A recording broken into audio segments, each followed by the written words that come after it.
are so many people out there who want to volunteer and find a way in which they can help. We've got some brilliant people that have come out of the school system here in Attleboro. You actually perform as an elected official the way people should. There are no agendas. Nobody has any projects that they have to complete, but we're just sharing information.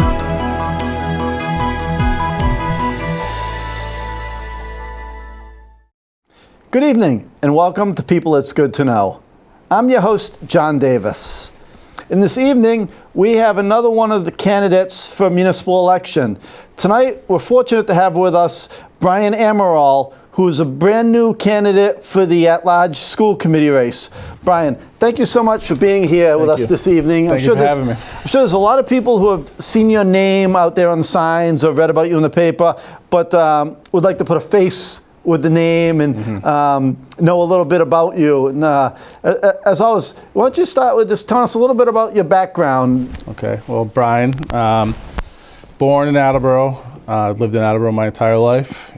Played Little League baseball, played a couple years White Hawks, and I graduated from Bishop Fan, though I didn't graduate from Attleboro. You went to Bishop Fan? I went to Attleboro freshman and sophomore year, and we switched over to play hockey. They didn't have a hockey team. Oh, wow. We tried for 2 years, and then they said no, so a couple of us went to Bishop Fan.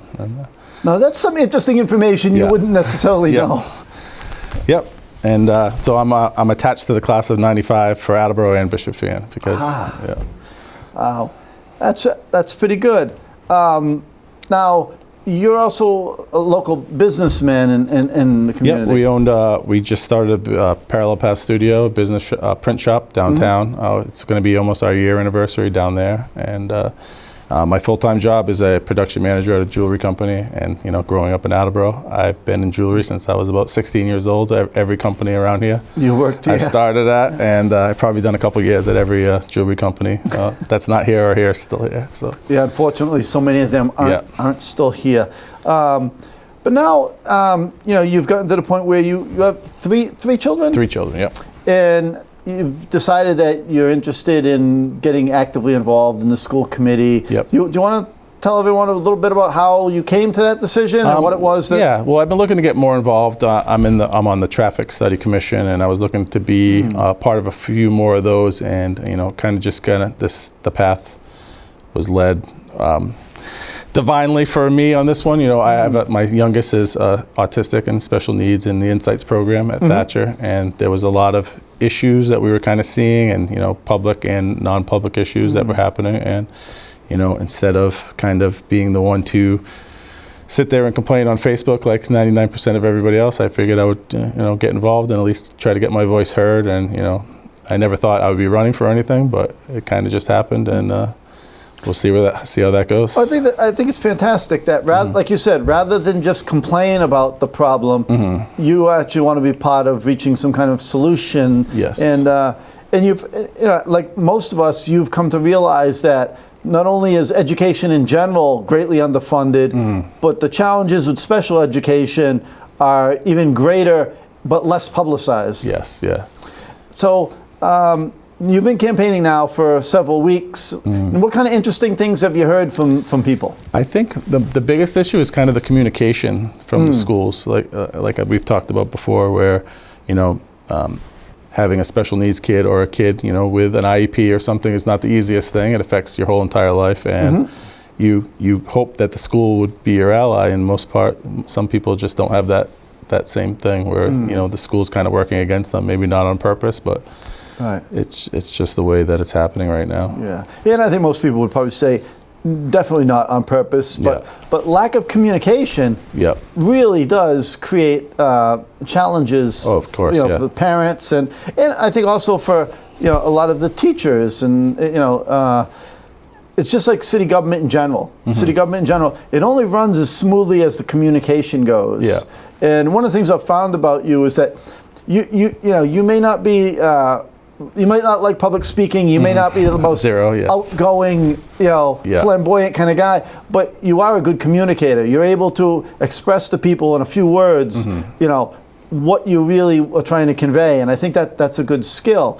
And I think, again, the fact that you are sort of an introvert and you've put yourself out there, it's easy for people who love to talk to people every day to do this. Yes. But it takes a lot more dedication and sacrifice on your part to do it, and I think you should be applauded for that. Yeah, I could think of a million and one things I'd rather be doing than this, and and the radio show, and even directly putting myself out there. But that's how important it is to me to try to at least make some change, and see what happens. Well, I'm sure you found that there's always a bunch of people out there who have a lot of the same concerns you do, right? Yes. Yep. And they just need someone to speak up on their behalf. Yeah. I received a lot of messages when I posted on Facebook that I might be running. At first, it was kind of like a tongue-in-cheek, I'll do it just to see what happens. And a lot of people reached out saying, this is the problem I'm having. This is the problem I'm having. Communication. Everybody has a different story. It's their own story to tell. So. Right. And each and every person has a very personal, individualized challenge. But again, to stress as you did, communication can always make it always a little bit easier for each and every one of them. Yeah. So as we have an election with 4 individuals running for 3 seats. Correct. And we have 3 incumbents running for re-election. So you're really the only new outside challenger. Yes. Have you run into any sort of special challenges with being a new guy, or anything that you think might be advantageous to you being a new guy? No, I think like I said before, it's nothing against the 3 people. It's just kind of the spot. We're all going for one spot, not against each other. Absolutely. Yeah. And, each of the 4 of you, and I consider the other 3 to all be friends of mine, each and every one of you are just looking for your opportunity to serve the community in the way that you think is best for you. And I might have a different perspective than somebody else might have. That might be something that people just don't think about, where I could say, hey, this is an important subject, and then maybe not just gloss over that subject, or see it in a different way where it affects families. Absolutely. Yeah. And I personally believe that having a member of the school committee who has experience with special education, I think that's super valuable. I think each and every one of the members brings something special to the table. Yeah. But I think that element has been lacking, at least for quite a while. Yeah. And it's been the hot topic, for the last year or so with the school committee. So that's what kind of got me pushed into that spot. But it seems to come up a lot more. So, even if it's not in the cards this time, if it gets talked about and it's a topic that comes up a lot more often, then I did what I was supposed to do. Yeah. And that's a good point. And this comes up a lot in conversations with candidates, that even if you don't get elected, if you lend something to the conversation and made people more aware of certain things and got them thinking about the issues, that is a huge value to our community in and of itself. Yep. And so I imagine your family must have been quite excited when you decided. Yeah, they were a little shocked. It took a while to really sink in for myself. So they're proud of what's happening, and they know how hard it is for me. So they got my back 100%. That's great. But again, I mean, for you, it's stepping a little bit outside your comfort zone. But that's a good example for everybody. Yeah. That we all like to do the things that we're comfortable at doing, but that usually isn't what is best for everybody. Yeah. A little change helps. Like I've grown, a lot in the last few months. I've done things I would have never done years ago. And I imagine you've already had the opportunity to meet a lot of people that you might never have met otherwise. Oh yeah. I've expanded my knowledge of the area up by tenfold, and I've met people, and you see people that but you don't know their story. So hearing their story and realizing that we all kind of have a lot more in common than we thought. Right. We're all having the same problems. We're having the same, tribulations, and it's been good to hear that, and it's been bad to hear that, because it exists, but it's also at the same time then it can be brought forward and discussed more often. So it shows that we all have so many similarities, but that those similarities are oftentimes long existing problems that affect us all. Yeah. And I think again, in the school committee race, I think some of the challenges that you all face right now are the same ones that were facing us 30 years ago. Yeah, that's what I've heard. It's really so much related to funding, and everything else is pretty much a spin-off of funding. But are there any things that you've learned during the campaign so far that surprised you? Like things you just didn't The shortage of the teachers, I guess, was the biggest thing. Even in the the special needs therapists and that type of thing. When you're told when you have the IEP, you're told this is the list of stuff, you just think that that's met and that's part of it. But a lot of it's not being met with the shortages or therapists not being there, people being out, bringing in contractors that just don't like. One of my son's therapies was on Zoom. He's not gonna. That's a waste. It's not going to be anything where he's going to be able to sit there and watch on Zoom. And in person is in his IEP in a certain amount of minutes. Because that may not even be very effective for highly functioning students. Someone with some kind of challenge. Even you and I may not get the most out of Zoom that we would out of a face-to-face experience. And I think we all know that. A lot of these contract workers that we hire from these companies end up costing us a lot more money than if we actually had more employees. It's and in full disclosure, I think most people know that my wife is a special needs teacher, so I have a certain inherent bias. But in the 30 plus years I've been involved in local government, I mean, I've seen the struggles that the school committee has had to deal with, and I don't envy you should you win some of the tough decisions that you have to make. Everyone remembers that. 9 out of 10 votes, everyone's unanimous, but it's that 10th vote with his division and real decision making that where you earn your money. Exactly. So, do you, what would you like to add? I mean, is it because we got about 15 more minutes here to share with the public your story and why you would be a good representative for them and their families. Well, like I said, I think the thing with the communication is the biggest part that we've had to deal with, where you're hearing like one teacher or one person will say, "Hey, you had a great day, everything's good," and then you get the paperwork from a week later that it wasn't so great. There's things that need to be worked on. And it's, as a parent, you can't fix something that you don't know exists. There was a lot of times where we were told at the end of the year, this is the stuff that was happening, and now the year's over, we can't fix that. And especially when children are young, lost time, you can't make that up. And that's, again, I think it's probably become evident that I'm very sympathetic towards, when I went through school, I wasn't a great student, especially early on. And I've always been trying to figure out how we can make the system better so that the next generation of kids have it better than you and I had it. And hopefully they'll be able to make it better for the next generation. What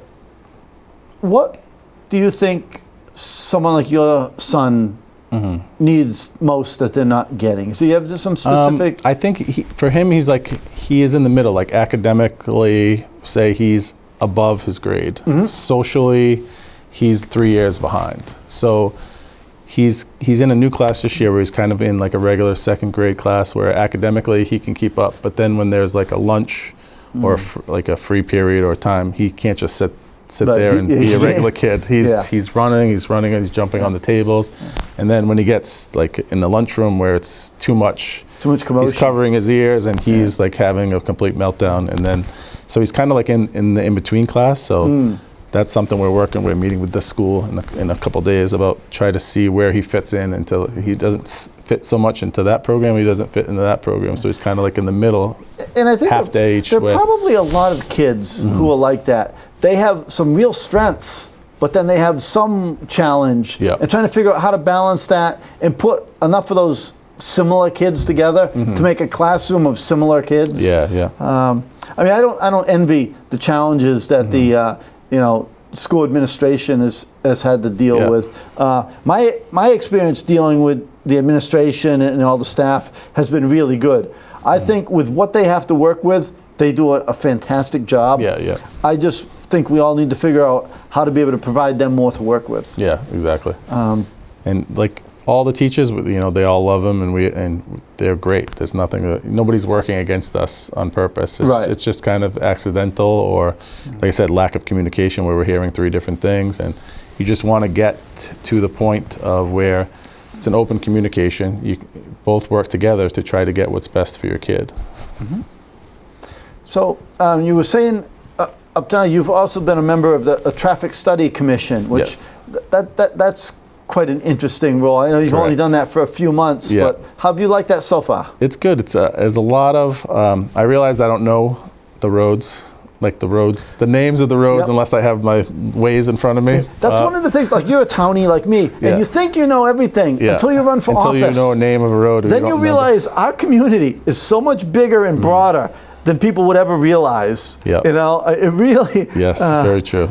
It's so, but I think being involved in diverse groups like that helps prepare you to run for public office and to be able to serve. If nothing else, it makes you realize that there are some really distinctly different areas in our community. Oh, yes, definitely. So I imagine you have some volunteers helping you on your campaign. Yep. My daughter is my campaign manager. She's going to be working on all my social media and stuff like that. And I got a lot of family members that are going to be helping, hold signs up for the polling and all that stuff. And my son wants to work for Pokemon cards to put up signs and hand out flyers. So we're working on negotiations right now for that part of it. He's a business-minded kid. That's great. Yeah. And again, one of the great things that happens when a new person like yourself runs public office is you get your family and personal friends involved in local activities that most of them maybe wouldn't have in the past. Yeah. And who knows, even if you don't get elected, you might motivate someone you know to run for office and make a difference themselves. Yeah. And I think and I've stressed that all the time, but I think it's underrated that the only way really you get new people to run for office is if something in the community happens that's really upsetting to them, or if someone they know runs and they help them, and then they realize, hell, I can do that. Yeah. Right? I've heard from a few people that are thinking about the next round to test the waters and see. I'm of the opinion, from what I hear from people, that in 2 years, there's going to be a tremendous number of people running for public office. I think a lot of them are like you. They've been thinking about how can I make a difference, and at some point, okay, I've had enough, I'm going to do something. Yeah. And I think there's a whole bunch of people right on the fence at this moment who are going to decide, you know what? Yeah. I'm tired of texting things on Facebook. Yeah. Now it's time to actually do something. Yeah, and like that, you can fight with someone on Facebook for a year. Going out and doing it and talking to the people has way more of an effect than sitting there and thinking a disappearing post is going to disappear, and absolutely it's not going to be a long change anyway. Yeah, not that I'm here to promote your campaign, but one of the things that I've observed though is how calm of a demeanor you have when people agree with you or people disagree with you. You seem to keep the same basic demeanor and take it just as seriously. And I think that's lacking in this day and age. People only want to hear what they want to hear. Yes. Right? Yeah. So I think for people who are meeting you, I'm sure they're saying to themselves, well, at least this guy seems interested in what I have to say. Yeah. Again, not saying that other candidates aren't, but it's definitely a quality that you possess, that ability to listen and take people seriously. Yeah. Well, I take it as most people know more than me on the subject, so I'm willing to listen and learn, and everybody has their own story. Nothing's the same. Everybody's story is different. You could have the same diagnosis and it's 100% different. So, and again, with, referring to the special needs kids, some of the big challenges really are getting the diagnosis, right? Getting documentation that enables them to, be provided certain even amenities. Some are 2-year, 3-year waiting list, and when you're 2 to 5 years old, that's the most crucial time. Yeah. It's I think it's a really hard challenge for most people to understand what it is to be in that position. What's interesting is if you think about the school and how complex the school system is, right? You have super advanced students, really gifted. Then you have the students that are, have some sort of challenge they have to overcome. And then we have, the academically driven kids. But then we have all the technical programs, the career path programs. Our school system really provides a lot for a lot of people.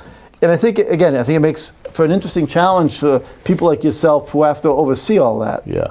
Like the new things they have at the new school is like I wouldn't even dreamt of it, 10 years ago. Yep. My daughter did the TV program, and they went to visit TV stations. She's at Dean now, but their TV stuff they have at the school rivaled, Channel 10 and Channel 12 in Providence. So. Yeah. Which is kind of crazy to think of. It is funny. It's, I've been on TV on 10 and 12, and it's kind of funny. I think the biggest difference between a place like we have here tonight and there is that they usually have a million TV screens all around the studio to distract you while you're trying to talk.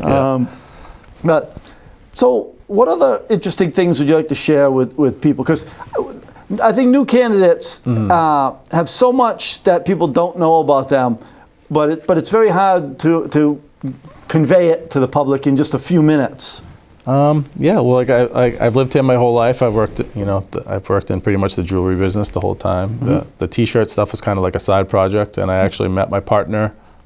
We had a birthday party for my son, and we invited the whole special needs class, and only one person showed up, and that was my partner. We found out we both had the same side business, and then a year later, that's pretty cool. That comes up with the parallel path. You both were on the same. Same story, same thing. That to me, that is a really interesting story, and I think you also have a really great business concept. I think hopefully you guys will do quite well over over the year anniversary is years. coming up, so we'll see. We're still congratulations! Going strong, That is really great. I know you had said that you may also like to do in the future some other boards or commissions, or have you? Well, we looked into like the disabilities before this came up, the Disabilities Commission, and I was friends with Paul and Todd in school, so years ago they were trying. Paul was trying to get me to come in, be more involved in the community. At that time, I just didn't have time or a purpose, and I gotta say, Paul Haru is a really interesting character. But one of the biggest things that I think he's brought to the city is the number of individuals that he was in school with, that he is encouraged to get actively involved and participate. Whether you like him or hate him, he has certainly motivated a lot of people to get involved.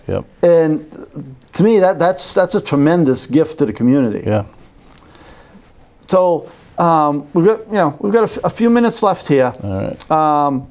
If somebody wanted to get involved with your campaign and help, do you have a contact or website, something? My Facebook page is Amaral for School Committee at Large, and I have info@brianamaral.org, or you can just go to brianamaral.org and check out the website. It's just a quick blurb with a picture of me and Lincoln, and then the connection to the Facebook page where most of the stuff is on the Facebook page. Now, like most of the candidates, I imagine you're out there going door to door, talking to people on a fairly regular basis. So at least some of the people out there listening can expect to see you knocking at their door. I'm going to try to get to most of the areas. I haven't really had too much time on the weekends, especially when I have Lincoln, but I think I'm going to start taking them out on the road with me and then going door to door. I think that would be a great experience for both of you. Again, that's when you realize how big the city is. When you start going around door to door, you realize, wow, there are a lot of people to talk to. Like I said, I grew up in Loneycut area, so I knew Loneycut, Capron Park, downtown. You forget about all the other reaches of the city. So it is funny that we think of ourselves as a small community, but there really are different distinct sections. Like until I was in high school, I had never met anyone from South Attleboro. It might as well have been Rhode Island. And so many people are like that. They know the area that they live, and they know the area they travel, but there's so many sections they're not familiar with at all. When I was younger, in second grade, they rezoned because we lived right off of County Square. So I was going to Studley. So right before third grade, we got rezoned, and all of a sudden, instead of walking to school, I'm on a bus to Hill Roberts. So then I met, I had kids there. So when I got to middle school, I actually knew more people, for that branching out. Not the same 50 or 60 kids that you grow up with. You've referenced a topic that's in the works right now, the redistricting. That's going to be over the next year or so a really hotly contested. Nobody wants their child to be bused anywhere. They all want to go to the closest local school. So you'll be coming in, assuming you get elected, at a really interesting time to address and that I lived issue. through that, so yeah, it wasn't the most exciting thing at the time, but it actually helped out a lot more, you know, with friends and everything else. So Well, again, I look at that and I say, that's a matter of you looking at the positive of everything, right? Yeah. I mean, you could have looked at that as a bad experience, but you saw the benefit that you got out of that, and I think that attitude, you know, lends well to your future. And we're just running out of time here, but is there anything that you'd like to add before we're done this evening? No, like check out the page, and if you have any questions, you could totally reach out to me on Facebook or through the email, and hope to get your vote in November. Well, Brian, I want to thank you so much for being here with us this evening. And to the public, I want to let you know that we're going to be having all of the other contested candidates on over the next 6 weeks. So you'll get to see the 3 other members who are running for the position that Brian is seeking, as well as all of the city councilors who are contending in this fall's elections. And I hope you'll tune in next week for another episode of People It's Good to Know. There are so many people out there who want to volunteer and find a way in which they can help. We've got some brilliant people that have come out of the school system here in Attleboro. You actually perform as an elected official the way people should. There are no agendas. Nobody has any projects that they have to complete, but we're just sharing information